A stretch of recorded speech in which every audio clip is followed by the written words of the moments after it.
నమస్కారం ఘంటారావానికి స్వాగతం. ముందుగా ప్రధాన అంశాలు. 3.25 లక్షల కోట్ల వ్యయంతో ఫ్రాన్స్తో భారీ రక్షణ ఒప్పందం. 114 రఫేల్ యుద్ధ విమానాల కొనుగోలుకు కేంద్రం పచ్చజెండా. సినిమా టైటిళ్లు ఏ వర్గాన్ని కించపరిచేలా ఉండకూడదన్న సుప్రీం. ఘూస్ ఖోర్ పండత్ చిత్రం పేరు మార్చాలని సూచన.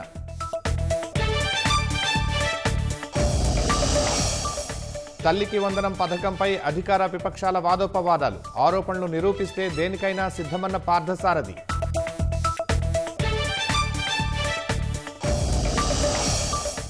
గీతం భూములపై వైసీపీ దుష్ప్రచారం చేస్తోందన్న ఎమ్మెల్యేలు. ప్రముఖమైన వర్సిటీకి భూమి క్రమబద్ధీకరించడం సబబేనని వెల్లడి. శబరిమల అయ్యప్ప సన్నిధికి సిట్ అధికారులు శాస్త్రీయ విశ్లేషణకు బంగారు తాపడాల నమూనాల సేకరణ.